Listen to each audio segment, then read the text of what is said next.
All right, we are live. We are live, ladies and gentlemen. What it do, what it is, what's happening, what the business be, what up, though? It's your guy Nate Bennett on another extraordinary episode of the Extraordinary Exchange podcast, brought to you by the Men of Extraordinary Investment Group, 12 black men doing what we can to impact our community through education and smart financial strategies.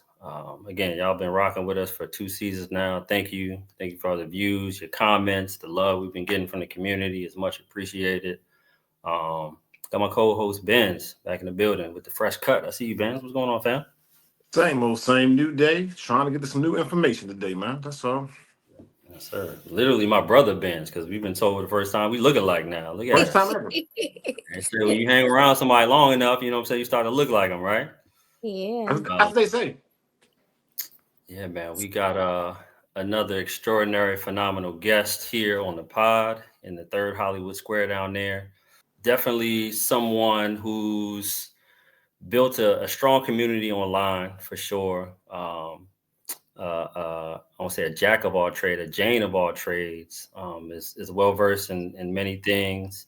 Our guest, she's built a brand rooted in Christ-centered healing, emotional freedom, self-leadership. She has a 5-step healed system, HEALD, and she'll get into that.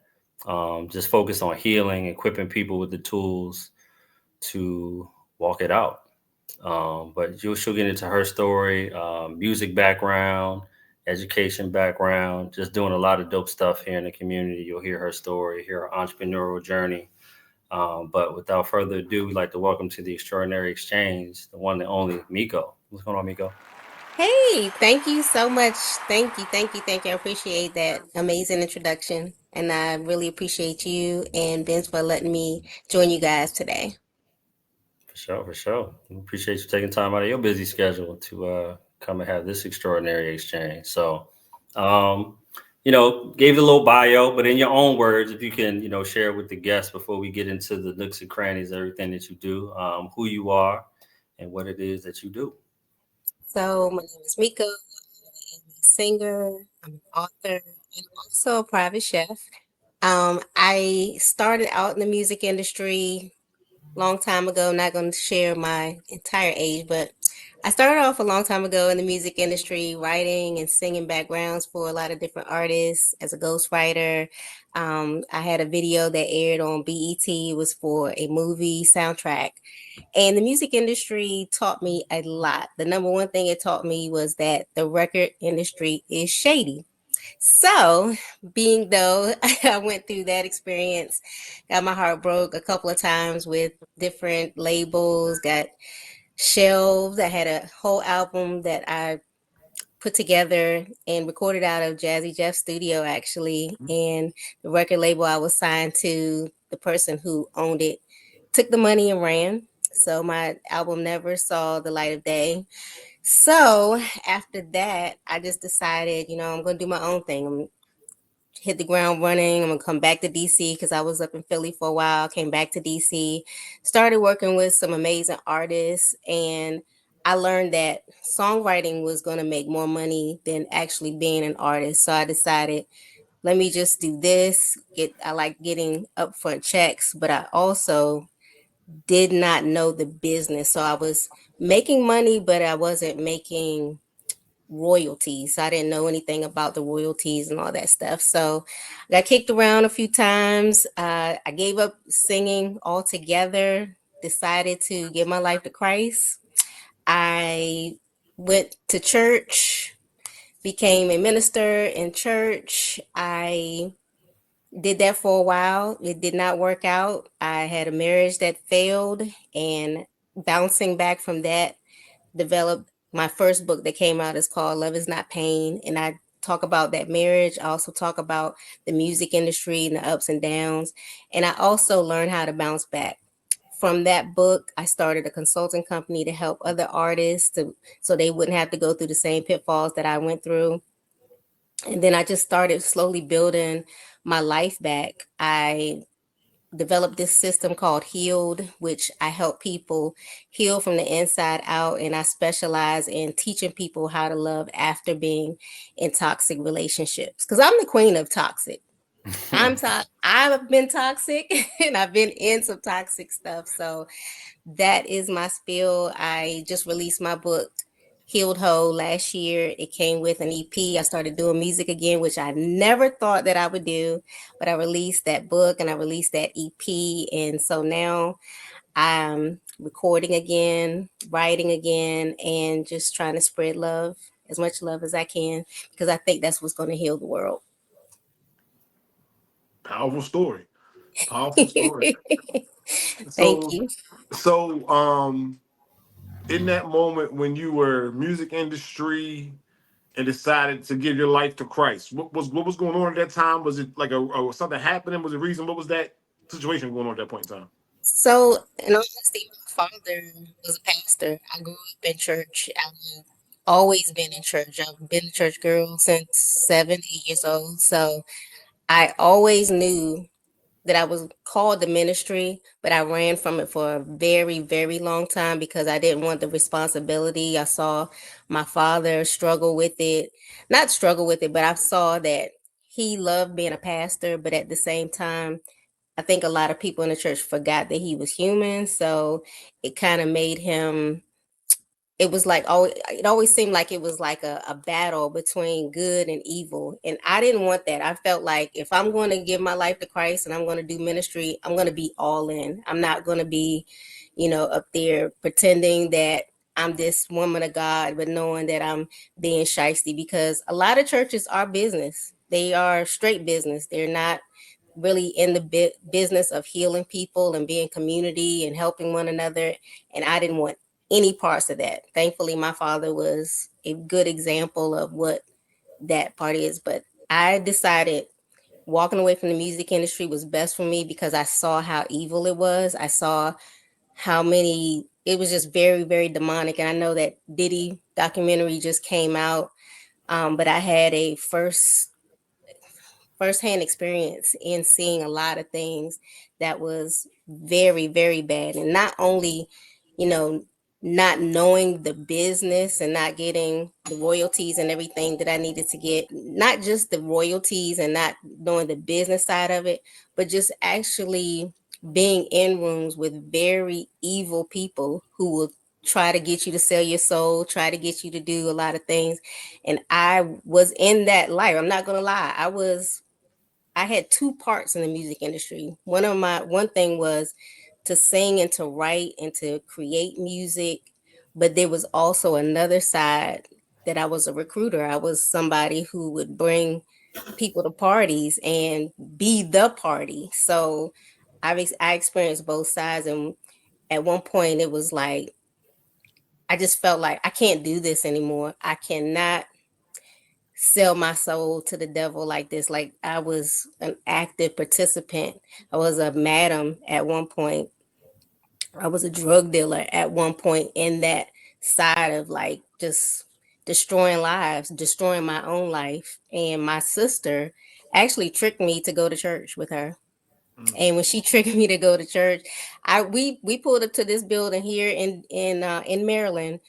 um I thought it was a place. It was a place that we used to go party and go to go-go's. So I thought that's what it was. She had invited me to this party, Mm. and I go to meet her at the. Well, actually, I met her at the house, and then she drove us to the party. And when we pulled up, I'm like, "Oh yeah, this is the same spot we always at." I'm in the car smoking weed. I'm like getting myself ready to go in, and we go in because I see other people, but they're dressed normal. They're not like church. They're not going to church. We get inside, and it was a church. And I was looking at my sister like, "Are you serious? Like, Mm. you really brought me to church?" And I went in. I didn't want to go, but I ended up going in, and it was really what saved my life. And thankfully, I gave my life to Christ there. Not saying that it was a perfect ride after that, because I went through a whole lot. When you give your life to Christ, it's like you go through the fight of your life. And when I say I went through a fight. There was those demons, they were trying everything to stay attached to me, but I fought. And it took me years to fight through it, almost 10 years to fight through it. But thankfully, I was able to give my life to Christ and end up help save some other people who were in that same industry with me.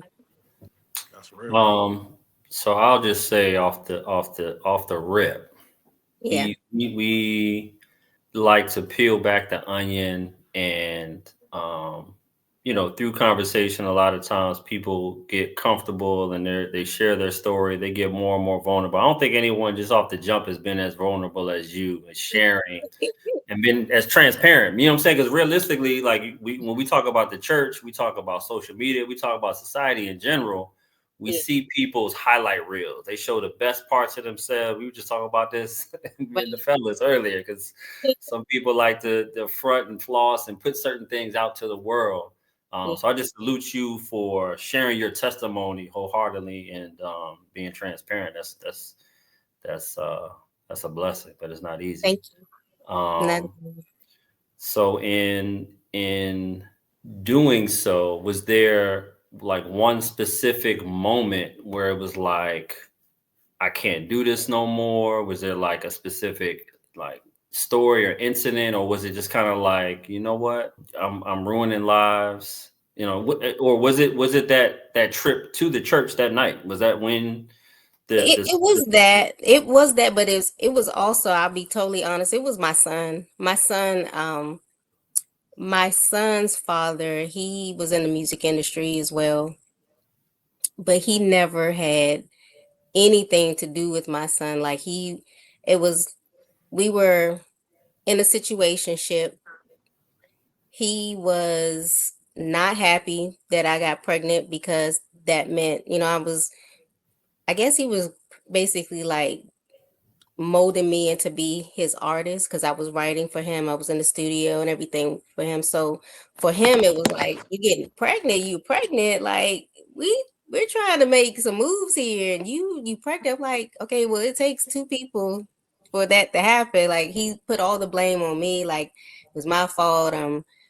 Not ruining his life, ruining my life. Like we don't have time for this. And then it came when he realized that I wasn't budging.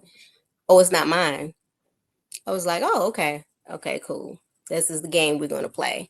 And so I just decided I was still going to have the baby. I was still going to keep writing, still doing music, and I was still going to have the baby. But my son, I didn't know this at the time, but all of the pain and all of the things that I was going through while I was carrying him, it passed down to him. So he was born in a lot of pain, and he was very angry from a little boy growing up because his dad never showed up for him.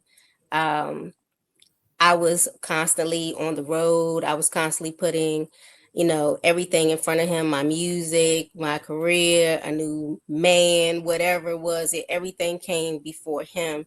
And so when I gave my life to Christ, that's what I kept seeing. I kept seeing my son, and I kept hearing the people say, now that you're giving your life to Christ, this is something that your family's going to be proud of. So family to me was my son. That's the first thing that came to my head, was like, oh my God, my son, he needs to see this more than anybody.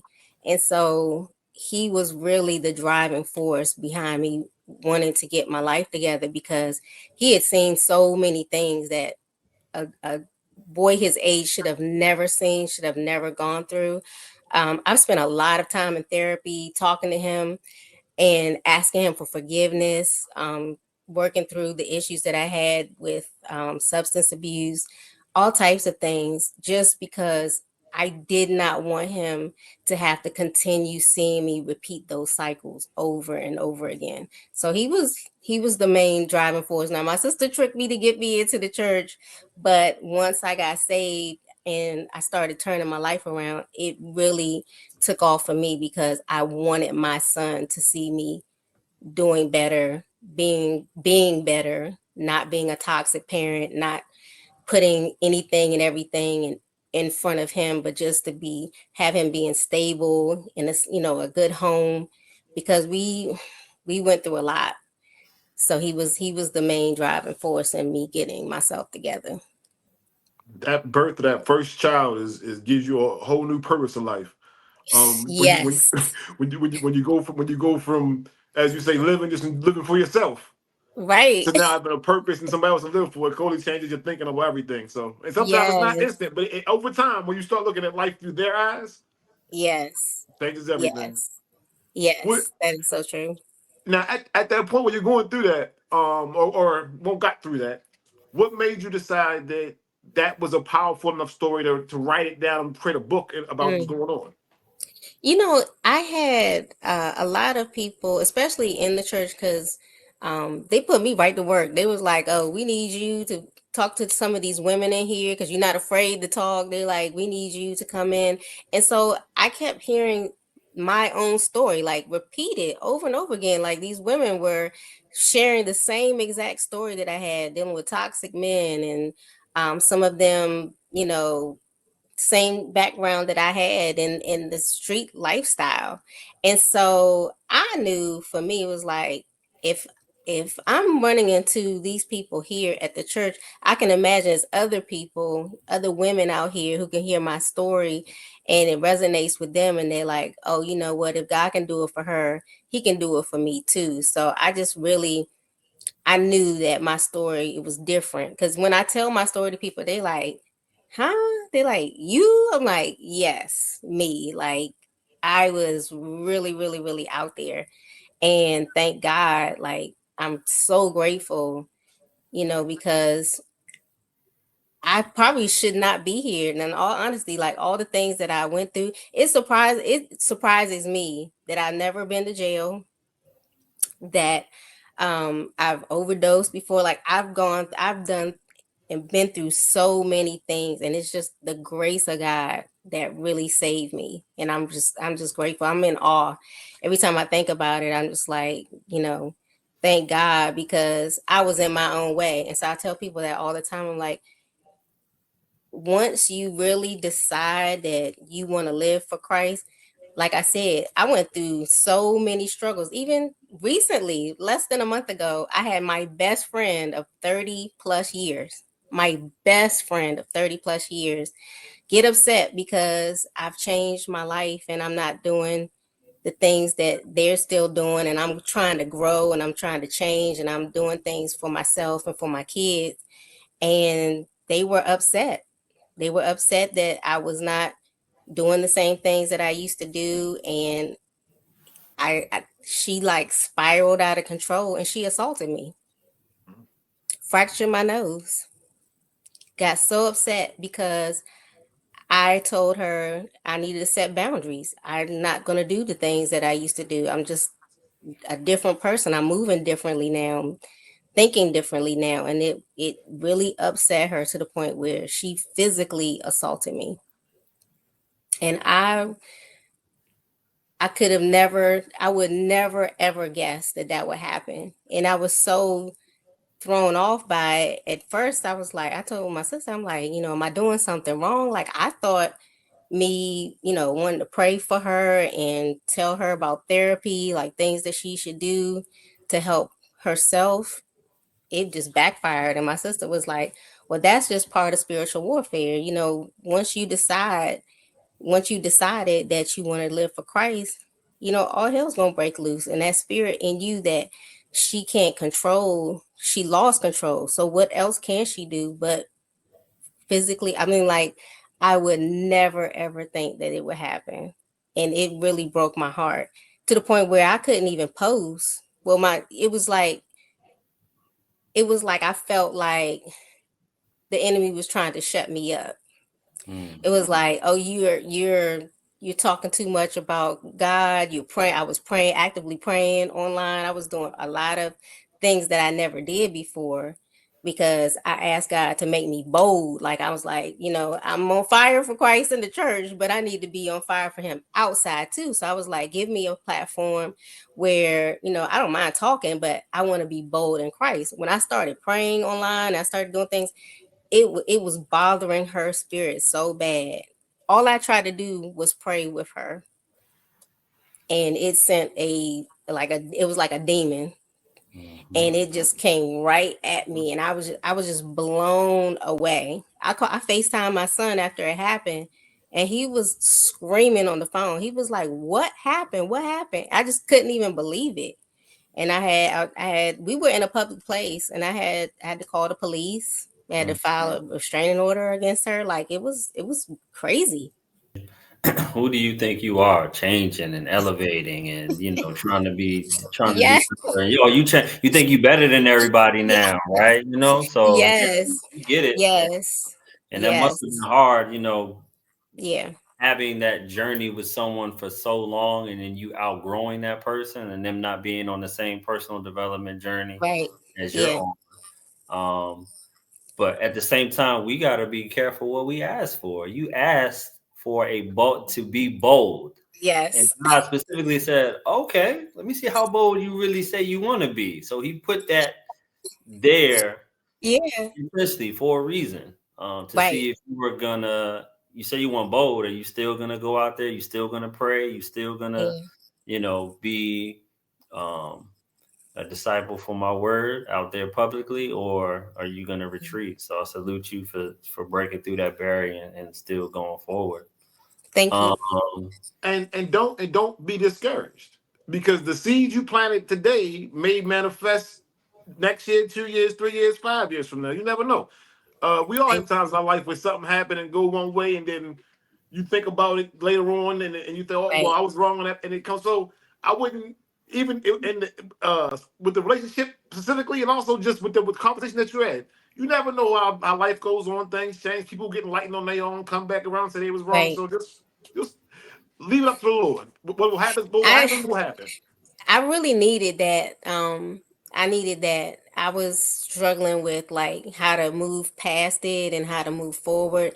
Like I've recorded content, but I haven't released it yet. I'm mhm. just like I'm still praying about it, but I really needed to hear that, Ben. So thank you. We go through things in life, and I think sometimes we let one instance or one bad thing ruin your perspective of the relationship. Right. We were friends, we was lovers for 20 years, Yeah. and then we had one or two, a couple bad weeks, and now I don't like you no more. And so, Right. yeah, what happened was a horrible thing to happen, but it's always a larger context. Like I said, oftentimes as we get older and grow, we put that in perspective and able to reconcile some kind of way. That's all. Yeah. Amen. Thank you. Yes, man. For sure. So as far as like your professional background, outside of like the music industry, have you ever had a 9 to 5 or another business? Like what? Just trying to put the connect the dots as Yeah. to how, because you're a phenomenal entrepreneur now and got your hands in so many different ventures. Yeah. We like to talk about how every little experience you've had, every job, every business, every club that you were at in school prepares you for, certain journeys later on in entrepreneurship. So what Yeah. what does that look like, that ultimately led you to, public speaking and writing books and being an author and doing all these amazing things? Yeah. So my day job, my son, I was like, I gotta take care of my son. So I found an office job. I was an executive assistant for a while, and then I moved up into the management of the office, and then I ventured over into event planning and workshop planning, which took me to start traveling all over, and putting together a workshop and events for the government. So that is my 9 to 5 job, and I've been doing that for a while. And that really developed my confidence, because when you're working those events, I'm usually the only Black woman in the room. So I always stick out like a sore thumb, and I had to learn to be very assertive, because if not, I would get walked over. People would talk to me any kind of way. So I feel like that really developed me as a public speaker. And then writing, I've always been a writer. I've been writing since I was 5, 6 years old. So I've always loved to write stories, and then the stories turned into songwriting. And so I worked that 9 to 5, but I have a consulting business, and been a consultant, especially with this music stuff. After the book came out, my first book came out in 2018.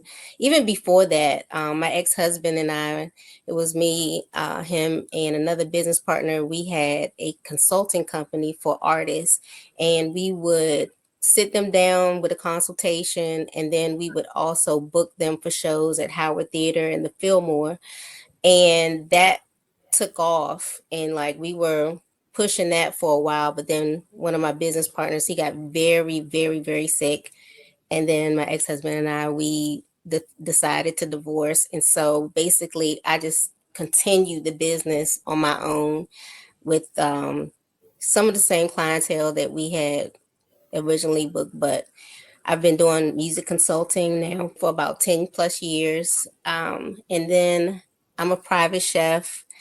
I've been cooking forever. My goal is to, I'm saying right here, right now, because I'm putting it into existence. Yep, yep. I make the best macaroni and cheese in the world. Mm. I don't care what anybody tells you. That's a big claim But now. A So I know, bold and claim. I know. And so I make the best macaroni and cheese in the world. So my goal one day is to have it in the stores, in the Okay. mm. supermarket, where you can go and purchase it, and you can bake it, and you can have my mac and cheese in your home every day. So yeah. You don't got to give me the recipe, but what makes your mac and cheese better than everybody else? You got different type of cheese. What's going on? Let me know. I need So to. okay, I do love different cheeses. There is, okay, so there's one thing that I can tell you. The other secret thing I can't Okay. tell you. Can I tell you? I don't know. So it really all boils down to the cheese sauce. And Mhm. people say, oh, you can use shredded cheese. Shredded cheese is fine in layers, but you have to have a cheese sauce. The root. And the roux has, what I put in mine is something I've never seen anybody else do. Not to Okay. say that it hasn't happened, but Mm. I can't tell you that secret ingredient. However, it really is all in the cheese sauce. There we go. Okay. Extraordinary exchange. You get your Thanksgiving recipes together. You get your little financial advice, some little spirituality. We got everything for you over here. I have to bring you guys some just so you can Hey. tell everybody the truth. And you don't have to lie. You can be like, Miko, this is terrible, or Miko, this is really good. Oh So, no, I never turned down a taste test. So hey, just let me know. Just let me know. yes, of course, of course. So how do you plan on building that? And did you have a plan to get to um that stage of being able to produce these macaroni and cheeses and put them in the stores? So I've done a few cohorts in the DC area, cohort that teach you like all of the finances for building a Mhm. restaurant and all those good things. But I did do this one cohort, and I can't think of his name off the top of my head. He's from here, but he has some products in Costco.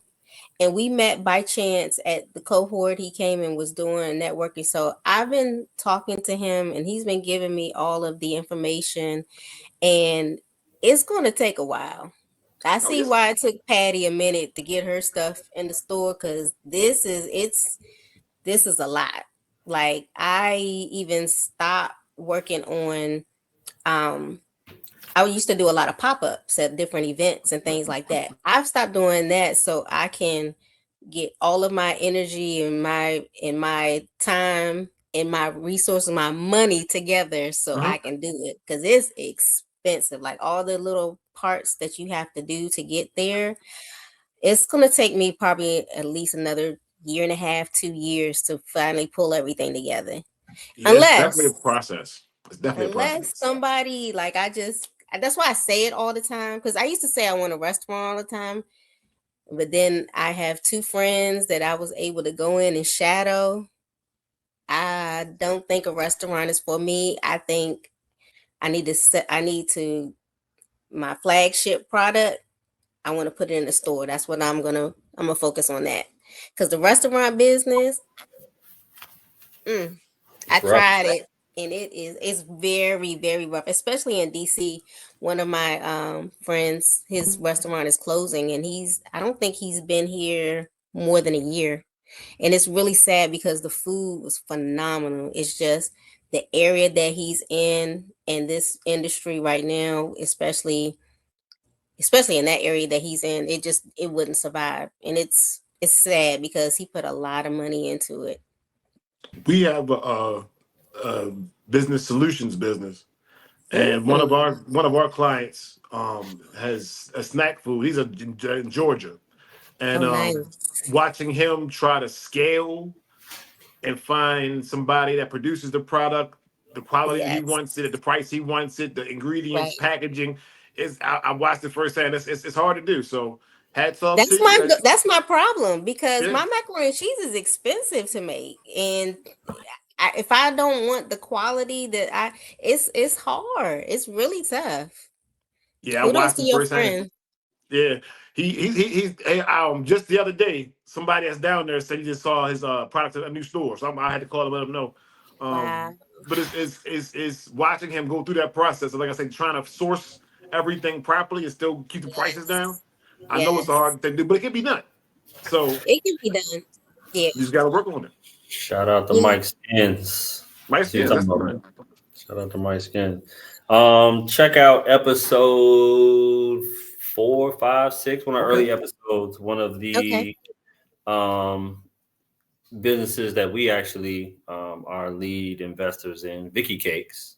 Mhm. They talked about their Icky journey cakes. and I Vicky like Cakes, that. black owned Yeah. pancake mix, probably the best store bought pancake mix that you ever gonna I gonna love pancakes, so I have to get that. pancake and waffle mix. But I'm a big pancake and waffle girl. I gotta get that. yeah, shout out to Courtney and Christian. But yeah, they talk about their journey and getting into stores, and we definitely learned a lot from that conversation. So shout out to them. Go back and I'll anybody definitely listening check to that this, out. go back and check that out. Um, Yes, thank you. no, for sure, for sure. I mean, mac and cheese is a whole nother. You threw me off when you said that. I was like, man, that's a bold Best in the world. claim, right? Oh, best in the Yeah, world. she really do think she better now. All right, all right. I see what's going on.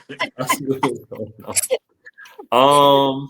Let's pivot a little bit into trends in the coaching and healing space. You talked about that amazing testimony.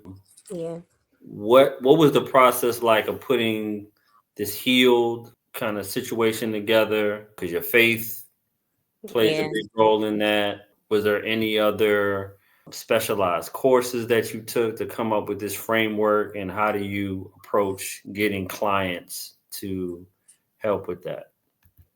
So I feel like I've taken so many courses, and I really didn't want Heal to be one of those things. I didn't want, because courses are fine. I just hate, like, I love the fact when they give me the free information. I love that part. But then at the end, when they tell you, okay, for $4,997, Mm-hmm.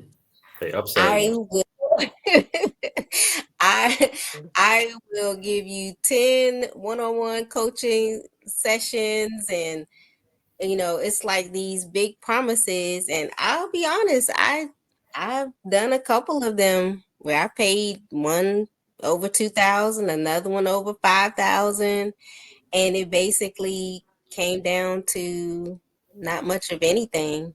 I think one of them gave me a course that it was like online. It was like as you go, as you're at your own pace. And so that one was pretty helpful, but it was still, it just, I don't know, for that amount of money, it was like, no. So for Healed, I was like, I'm not going to do the thing where I'm baiting people to come in and pay me $5,000, which I don't see anything is wrong with that if you're going to do what you said you're going to do. And I have a problem with that because both of those scenarios that I was telling you about, I didn't really get what I was supposed to get. And then I was always promised, oh, you can reach out to me anytime you want to talk one on one. And every time I did that, it was a problem. So it's like, are you really selling this course or what's going on? But anyway, so healed came as a result of me going through my healing journey. The H stands for honor your truth. The E stands for embrace self love.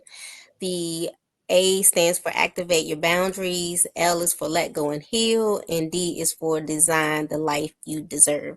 So, this transformation system for me is very personal because this is what I used after I went through my healing journey. My healing journey took almost 4 years, maybe a little more than that.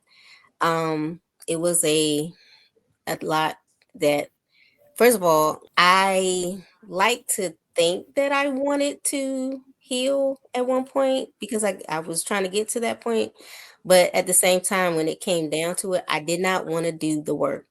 Like, sometimes at a job, you want the money, but you don't want to actually do the work. And it was like, I knew that I had a lot of issues because every relationship that I had, it was always somebody else's fault. It was never me. It was, well, they did this, they did that, but it was like, okay, but what are you doing? So I was like, okay, I'm gonna be honest with myself. That's where honor your truth comes from.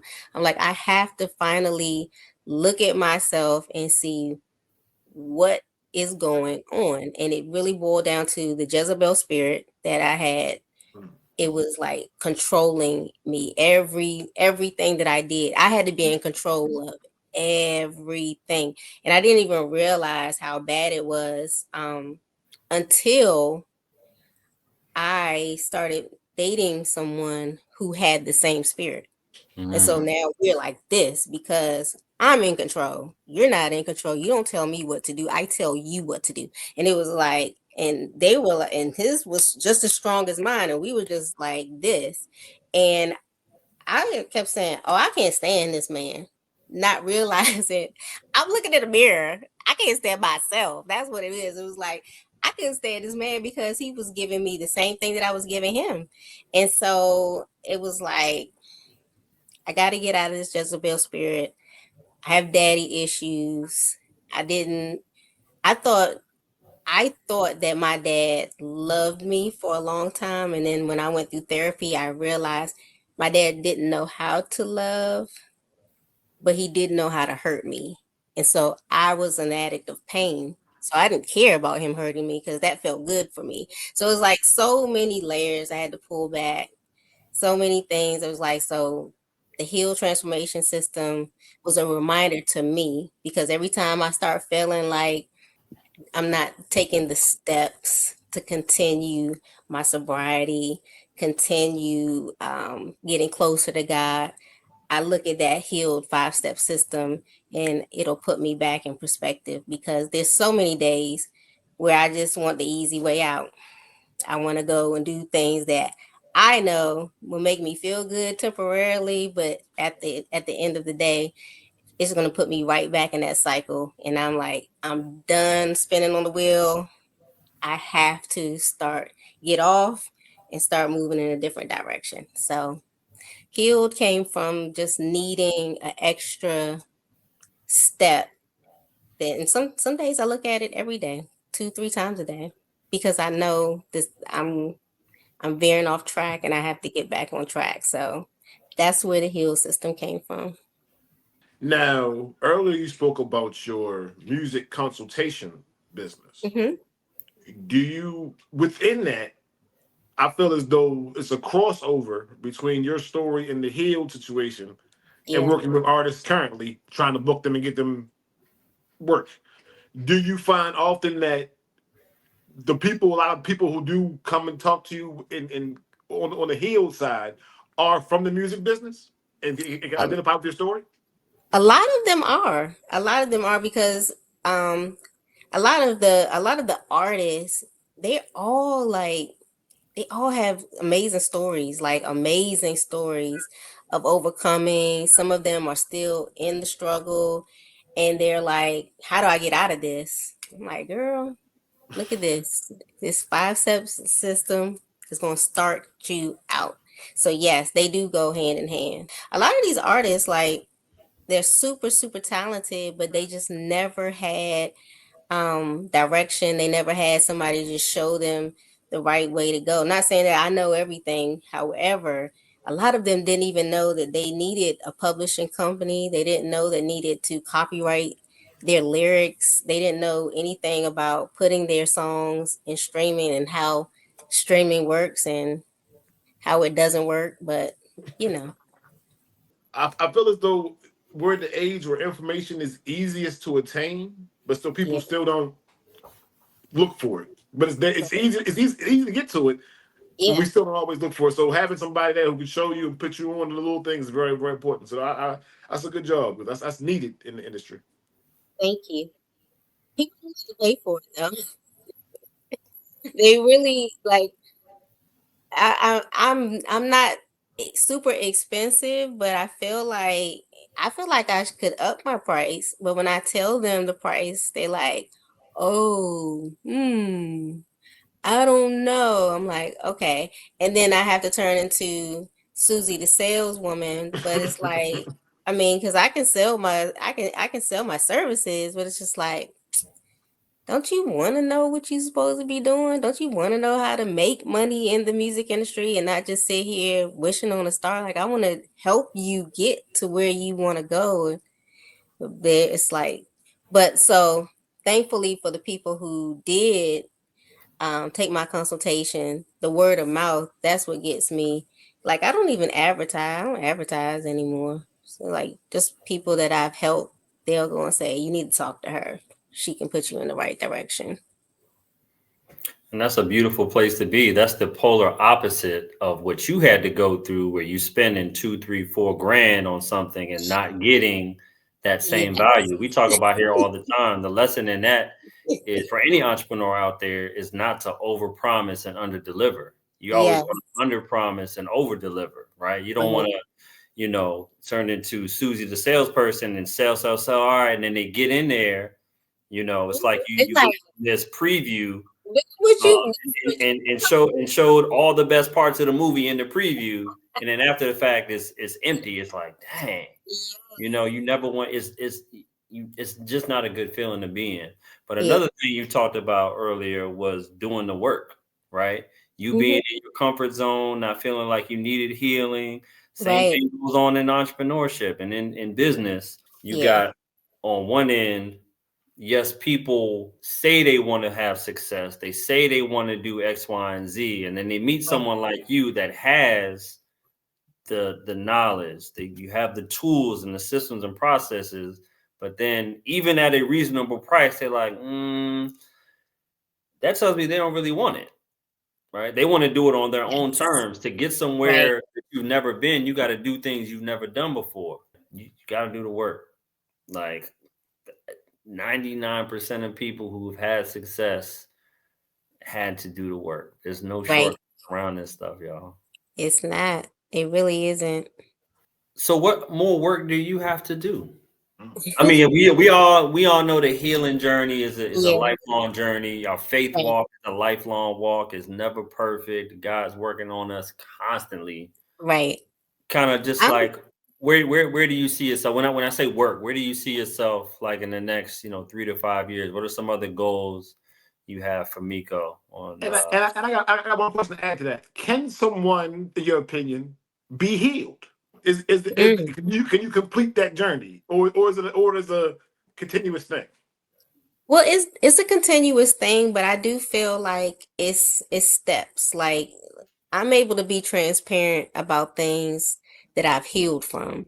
Like, if I was still going through some things that I was still working on, it would be very hard for me to talk about it. I'll probably shut down. I'll probably start crying because I haven't healed all the way through it. Like, there's some things that I'm still praying about that I'm asking God, like, please heal me from this. Like, this is something that is strong that I'm trying to let go of. That spirit of control is very, very hard. Like, that's something that I'm daily, constantly praying about. Because at work, I'm expected to be in control of everything and have everything running a certain type of way. And so um, it's like I have to leave that there. So when I get home, when I walk in the door, I'm not walking in like, why y'all got these dishes everywhere? Like, no, I'm not coming in like that.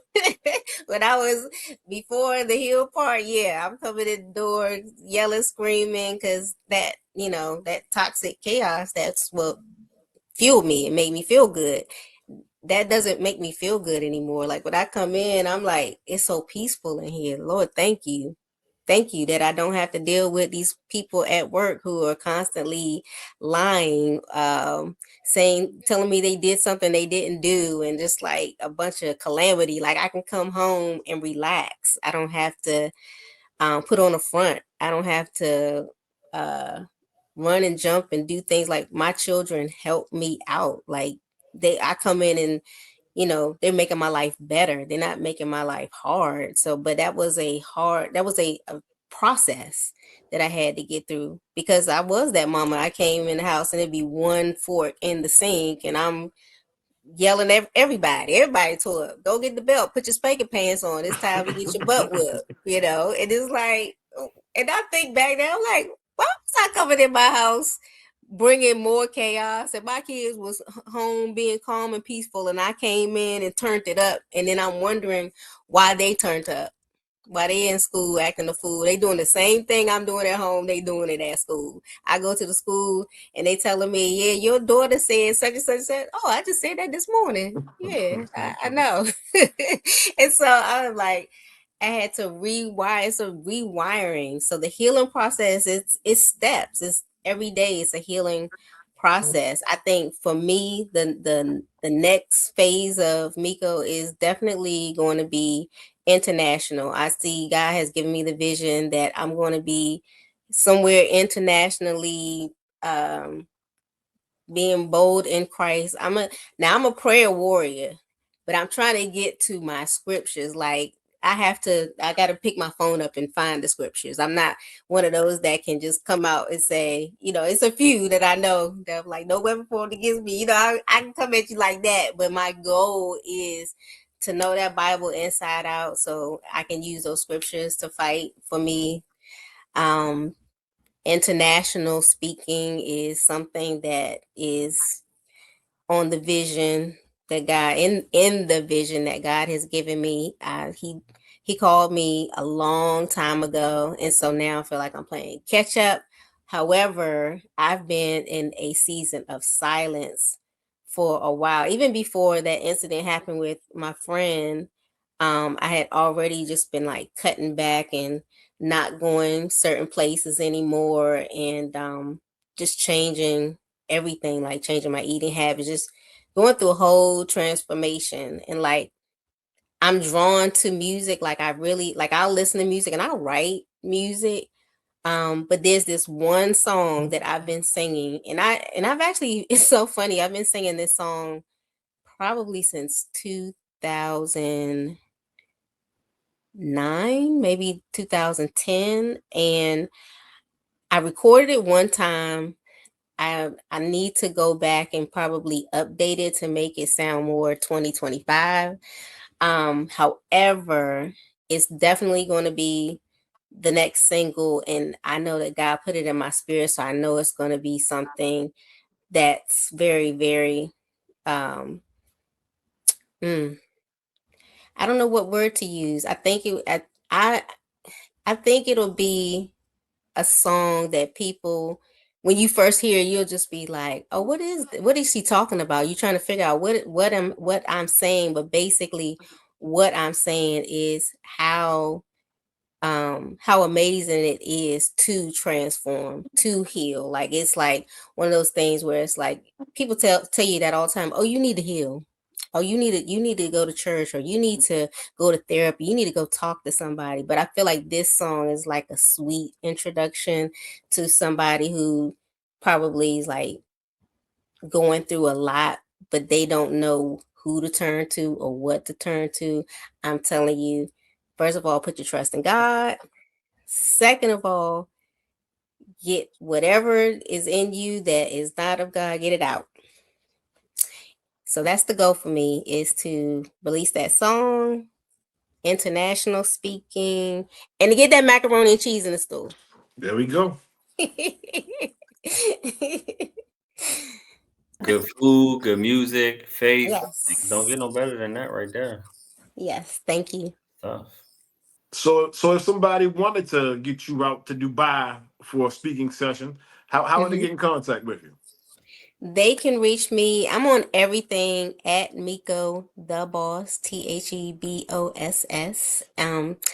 Also, my website is MekoTheBoss.com. You can find me there. And I feel like it's mostly all platforms. It is Meko The Boss. I don't think I'm different on anything else. And then my email is info@MekoTheBoss.com. Now, did you say you have a book coming soon? So I'm in the process of writing a new book, and it's called Ding Dong, The Witch is Dead. And Mm. it is about the Jezebel spirit, killing that Jezebel spirit. It was in my family. It attached to my dad first, and then it wormed its way in through, killed all of the relationships. All of my brothers and sisters and I, with the exception of one, we're all divorced now. It was really, really, really bad. It ripped through us, and it started with my dad. It was his wife. My dad passed away last year, and um, the person that he was married to, Jezebel spirit, just it is what it is, and I had to take her down. And in the process of taking her down, I had to take it down out of me too. So that's what this book is about. It's about killing that Jezebel spirit. It's about how to do it, how to know if that's what you're dealing. First of all, how to know how to identify it, what to do when you do identify it, and how to get rid of it. And so that's what I'm working on right now. I'm super excited about it because I've been doing a lot of research on narcissistic personality disorder. Hmm. Uh, I've always had a relationship with toxic people, and I've been toxic. So when I wrote my book, Healed Whole, that's what that was about. It was about identifying toxic relationships and knowing what narcissistic personality disorder is, because I didn't know any of that before I started therapy. And so this book, it's kind of like a part two from Healed Ho, but it's called Ding Dong, the Witch is Dead, because in Healed Ho, I do describe about having the Jezebel spirit and that spirit of control and how it shaped my life. But this book is like, okay, you touched on that a little bit, but tell us, how did I take her down? I'm gonna tell you how I took her down. And I was gonna ask, like, all right, so for those people who aren't familiar with the Jezebel spirit, how can they identify it? But y'all just need to go ahead and get the book. Gotta get the book. Just need to get the book. We're not going to leave no breadcrumbs out here. Get the book, Yeah. support, get healed, Mm-hmm. some faith in Yes. your life, get some consulting, get some good mac and cheese. Oh What can't you give people? That's what you know what I'm saying?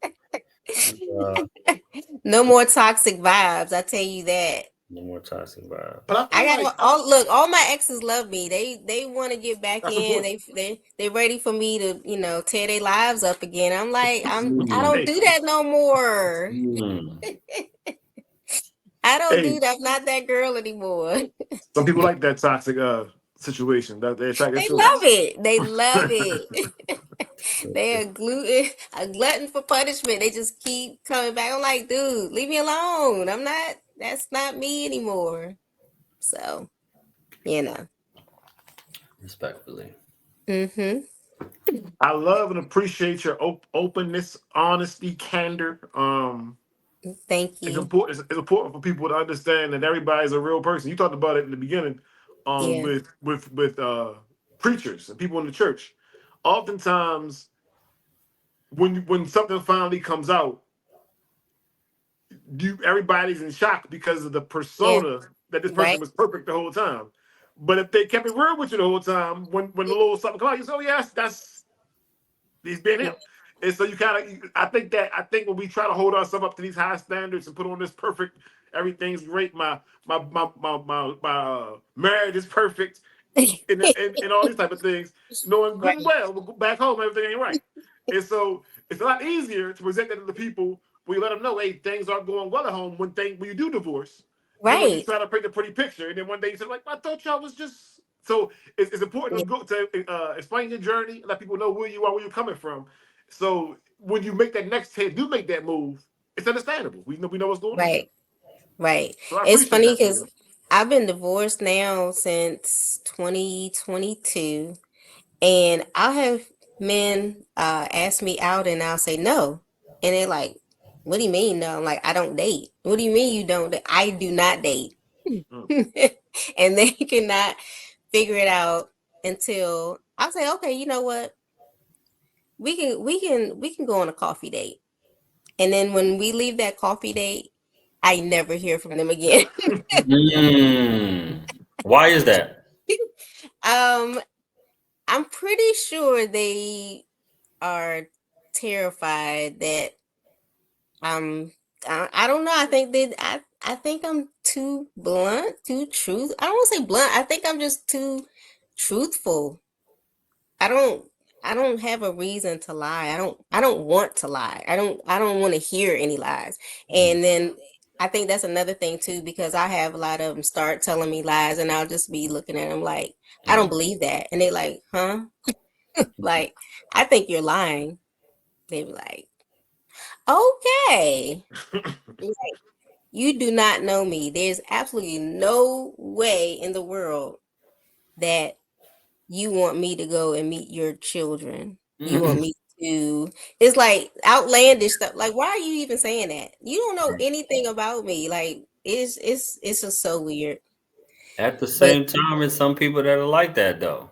They want you. They just want to. They want someone to fulfill a space in their life. It don't have to yeah, be that. It don't have to be you, but they want right. a woman to fill that space in their life. So they quick to That's why it's have not you gonna meet be me. their kids. They quick to, hey, oh come on, I'm come back like, to the these joint are some conversation. big red flags. Like, I know guy men that I have talked to that know me, but we're on a friendship, level. It's not anything like a relationship or anything like that. They've never met my children. They don't know where I live. They don't know anything other than, the things, that I say about relationships and things like that. But other than that, like, they don't really know personal things about me. I've never really shared like my what my kids are doing and anything like that. Um, and then when they start asking me stuff like that, I'm like, oh, I set very, very clear boundaries. I'm like, mm-mm. I was recently working with somebody, and they started trying to cross a boundary, like a personal boundary with me, and try to get comfortable, and was like, "Hey, can I come to your house?" No. Mm-hmm. And was very offended, like I almost kind of like upset because I said no, and I was like, "You'll never know where I live." And maybe I shouldn't have said that. Maybe that was a little too mean, but he was just like, "Wait, what?" He's like, "We working together. You you're paying me for a service. That service does not include a happy ending. So no, you cannot come to my house." So Oh boy. it was, yeah. So most men are just like, "I ain't messing with you. Mm. You you not to be messed with." I'm like, "No, I'm good. I don't date." And I hope women out there don't take offense to when men are try to skirt past those boundaries, are flirting with certain levels of things that could come across as disrespectful because it worked at some point before, right? It Right. used So to. they just repeating stuff that have happened before, you know what I'm saying? So it's like, hey, if they get a little grabby on you or they, it worked at one point before. And again, we're evolving as a culture, like speaking just Right. for black folk. When we were coming up, I don't know how old you were, but back when we were college age, young, it was nothing. You just grab someone in an Yeah. establishment and be Yes. like, you can't do that. Try to do that Yeah. now. right? It was second nature to just grab somebody, be like, "Hey, what's up?" That's so true. It That was feels a like a totally different time. It feels like a totally different time because things now that I know that never bothered me before, like now it's like, like kind of offensive. I'm sorry, but I blame social media for that. I feel like, you know, people see things on social media and they feel like, oh, this is real life. Like, no, it's not real life. Not my real life. That might be your life, but that's not my life. People that People, they know you. People that know you from a couple posts. I've had a few, and it has been more women than men. More women, more women what? get a little. I had this one young lady. I think, okay, so she posted something, like when someone posts on their story, and like if you do like the emoji, like the laughing or the little heart or whatever. So whatever it was funny. So I laughed at it. And so then she came back and was like, I liked how you laughing on my story, but you never like and comment on my Nope. post. Nope. Yeah. Ma'am, what? I'm not even gonna respond. I'll probably block them. Like, yeah, Oh you nah. took it See, I'm a. Oh way no, I'm too deep gonna into this respond joint. to you. Yeah, Yeah. I right. I I'm want to gonna say no. I'm not gonna respond. respond. No, I'm gonna give you Oh some. no, no, no. I'm gonna respond. So I responded. I said, first of all, if you posted something funny on your page, I probably would laugh. Comment, I doubt, but I probably would at least hit the like or love button for you. I said, but I don't even really know you like that, but I was scrolling through my story and I thought this was funny, but don't come at me like that. Right. And she came right back. Oh no, Queen, I didn't mean it like that. I'm just saying I post a lot and I never see you like or comment. I ain't say nothing else after that. All right. But baby girl, what you talking about? I've had a lot of women try to date me through it's all women that try to date me. The men, they come and they'll just say you're pretty. I'm like, thank you. The women, they're like, Mm. they see that old spirit. They Mm. scrolling through because I never removed a lot of the Mm. things on my page. Mm. So Mm. they looking at them old, yeah. Because them old Give pictures that old are, back. yeah, they're it's anything because I had that anything spirit in me. So I'm trisexual. I'm not heterosexual. I'm trisexual. So all all the bad demons, they be like, Mm-hmm. come on, girl, let's go party. I'm like, I don't party no more. I don't even I don't even go out to clubs. Like, because I know me. I know me and I know what I can't be around because one little time I'm back, and you'll know too. So if you follow me, Mm. you'll know when I'm back out there because all my posts be, So why even put yourself in that environment? Like we had a that's why I potluck said, for we had a potluck at work today, and one of the doctors, he's down 12 pounds and he's not trying to eat. So he mm, just came and he was like, "No, I just okay, wanted to say what's up to y'all, and I'm out of here." He was like, "Oh no," he's like, "No, I know me. All I need to right, do is get one taste of something, and then it's going yeah, to build a habit, and it's going to be a wrap." So he was in gotta there, set those boundaries. so yeah, I was like, "Oh, salute, salute." So respect. I'm proud of him because I'm the sweets. If I see some type of sweet, some chocolate, that's the thing I'm trying to. One thing I'm trying to cut back. So yeah, we all got stuff to work on, but we appreciate you joining us here on the Thank podcast for being you. transparent, sharing your story, dropping gems. I Um, appreciate you having me. yeah, for sure, for sure. You told everybody where they could find you, any last parting words, any words of wisdom to the young Meko of like 10 years ago? Any words of advice for someone looking to be healed, someone looking for some good mac and cheese, all the other things that you got going on? What's the last parting words you want to get in?